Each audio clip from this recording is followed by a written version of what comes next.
Welcome to Diya vlogs. இன்னைக்கு நம்ம என்ன பார்க்க போறோம்னா ஒரு டிஃப்ரெண்டான ரெசிபி தான். அதாவது ரவா கேக் எப்படி பண்றது நான் உங்களுக்கு இன்னைக்கு செஞ்சு காட்ட போறேன். நல்லா சாஃப்டா எப்படி செய்யறதுன்னு வாங்க பார்க்கலாம். இப்போ வந்து பாருங்க, ஃபர்ஸ்ட் வந்து நான் ரவை ஒரு கப் அளவுக்கு எடுத்திருக்கேன். இந்த ரவை பாருங்க எவ்வளோ இதாக இருக்குன்னு. வந்து சீரோட்டி ரவைன்னு சொல்லுவாங்க. இந்த ரவை அப்படி இல்லை அப்படின்னா நார்மல் ரவையை நீங்கள் மிக்சியில் போட்டு அடித்து எடுத்துக்கலாம். இப்போ வந்து நான் இந்த ரவையை வந்து ஒரு கப் அளவுக்கு எடுத்திருக்கேன். பாருங்கள் எவ்வளோ இதாக இருக்குன்னு. இப்போ நம்ம இதை சேர்த்துக்கலாம். ஃபஸ்ட்டு இப்போ ஒரு பவுல் எடுத்துகிட்டு அதில் சேர்த்துக்கலாம். இப்போ பாருங்கள், அதே இதில் நான் வந்து ஒரு கப் அளவுக்கு பால் எடுத்திருக்கேன். பால் இதில் சேர்த்துக்கலாம்.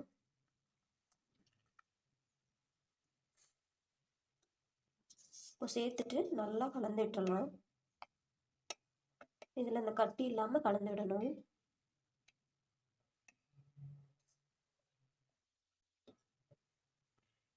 இப்போ பாருங்க, நல்லா கலந்து விட்டாச்சு. இது வந்து ஒரு 20 மினிட்ஸ் ஆட்ட ஊறட்டும். ஊறினதுக்கப்புறம் நம்ம பார்க்கலாம். பாருங்க ரவை எவ்வளோ ஊறி வந்திருக்குன்னு.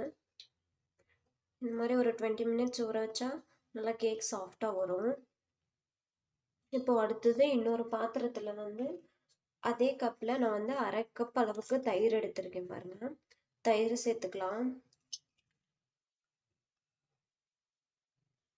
அப்புறமா அரை கப் அளவுக்கு எண்ணெய் எடுத்திருக்கேன். இப்போ அதையும் சேர்த்துக்கலாம். அப்புறமா இதுலேயே அரை கப் அளவுக்கு சர்க்கரை, இது எல்லாத்தையும் ஒன்றா கலந்துக்கலாம்.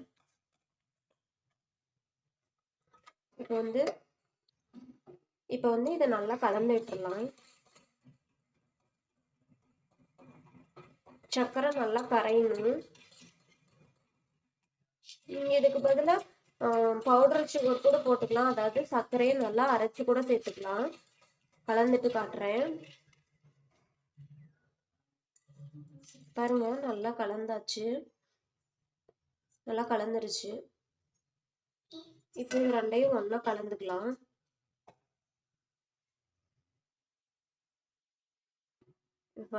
நல்லா கலந்தாச்சு. இதுக்கப்புறமா சும்மா கொஞ்சமா ஒரு 1/4 ஸ்பூன் அளவுக்கு பேக்கிங் பவுடர் சேர்க்கிறேன். நான் பேக்கிங் பவுடர் வேற பேக்கிங் சோடா வேற, ரெண்டும் கன்ஃபியூஸ் பண்ணிக்காதீங்க. இப்போ நான் வந்து பேக்கிங் பவுடர் சேர்த்துருக்கேன். சேர்த்துட்டு இதுக்கப்புறம் பொறுமையாக கலந்து விடணும். இப்போ கொஞ்சமாக பேக்கிங் சோடா, அதாவது சோடாப்புன்னு சொல்லுவோம் இல்லையா, அது சேர்த்துக்கிறோம். சேர்த்துட்டு லைட்டாக கலந்து விடலாம். இப்போ பாருங்க, ஒரு 1/4 மூடி அந்த வெனிலா எசன்ஸில் அந்த 1/4 மூடி அளவுக்கு, 1/4 மூடியோட கொஞ்சம் கம்மியாக வெனிலா எசன்ஸ் சேர்க்குறேன். நீங்கள் வெனிலா எசன்ஸ் இருந்தால் சேர்க்கலாம், இல்லைன்னா விட்டுறலாம். அப்புறமா இதில் வந்து நீங்கள் எண்ணெய்க்கு பதிலாக நெய் கூட சேர்த்துக்கலாம்.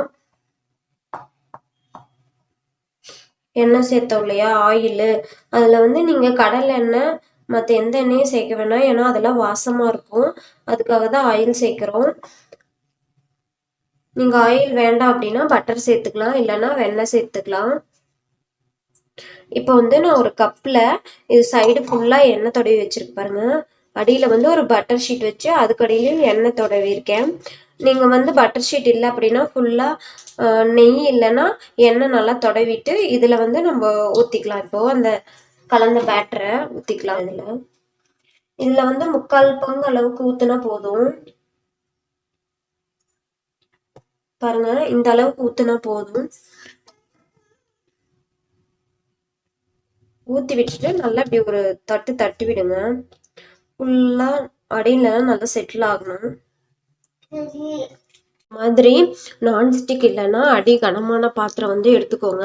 எடுத்துட்டு அதில் வந்து இந்த மாதிரி ஸ்டாண்ட் இருந்தால் வச்சுக்கோங்க. இல்லை கொஞ்சம் மேலே தூக்கி வைக்கிற மாதிரி ஏதாவது ஸ்டாண்ட் இருந்தால் வச்சுக்கோங்க. இது வந்து 10 மினிட்ஸ் வந்து ப்ரீ ஹீட் ஆகட்டும். கொஞ்ச நேரம் முன்னாடி வந்து சிம்மில் வச்சுக்கோங்க, அதாவது லோ ஃப்ளேமில் வச்சு ஒரு 10 மினிட்ஸ் அப்படியே மூடி போட்டு இது பண்ணலாம். இப்போது ஒரு 10 மினிட்ஸ் இருக்கட்டும். என்கிட்ட கிளாஸில் லிட் இல்லை, அதனால் நான் இதே வச்சுக்கிறேன். ஒரு 10 மினிட்ஸ் ஹீட் ஆகட்டும். இப்போ பாருங்கள், நல்லா சூடாகிடுச்சு. இப்போ இதில் இந்த பேட்டர் எடுத்து வைக்கலாம். நீங்கள் இந்த மாதிரி இது இல்லை அப்படின்னா குக்கரில் கூட வச்சு இது பண்ணிக்கலாம். நான் இப்போ வச்சுன்னா ஒரு 40 மினிட்ஸ் ஆட்டாக இருக்குது. எனக்கு கரெக்டாக 40 மினிட்ஸ் ஆயிருக்கு. பார்க்கலாம். ஓகே, இது வந்து வெந்துருச்சா இல்லையான்னு இப்படி ஏதாவது ஒரு குச்சி வச்சு குத்தி பார்க்கலாம். பாருங்க, இது மாதிரி ஒட்டாமல் வரணும். ஒட்டாமல் வந்தால் கேக்கு நல்லா வெந்துருச்சுன்னு அர்த்தம். ஓகே, இது நல்லா ஆறட்டும், எடுத்து வச்சிடலாம். நான் கமுத்தி வச்சிருக்கேன்.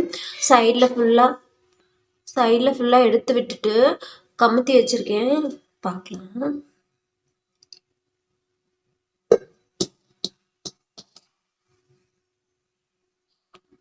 கஷ்டம் வந்துடுச்சுன்னு நினைக்கிறேன். பாருங்க கேக் எப்படி வந்திருக்குன்னு.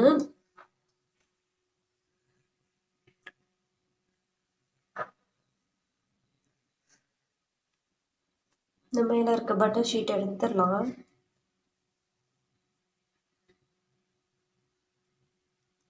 பட்டர் ஷீட்ல எப்படி ஒட்டி பாருங்க. இப்போ நம்ம கத்தி வச்சு கட் பண்றேன். அதுக்குள்ளே கட் பண்றேன்.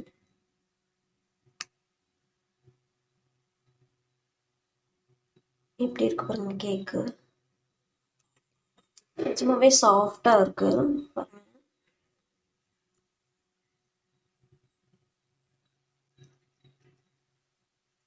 எப்படி உள்ள போகுதுன்னு. இந்த ரெசிபி கண்டிப்பாக உங்களுக்கு பிடிச்சிருக்குன்னு நினைக்கிறேன்.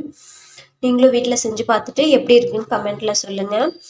வீடியோ பிடிச்சிருந்தா சப்ஸ்கிரைப் பண்ணுங்கள். உங்கள் ஃப்ரெண்ட்ஸுக்கு ஷேர் பண்ணுங்கள். தேங்க்யூ ஃபார் வாட்சிங்.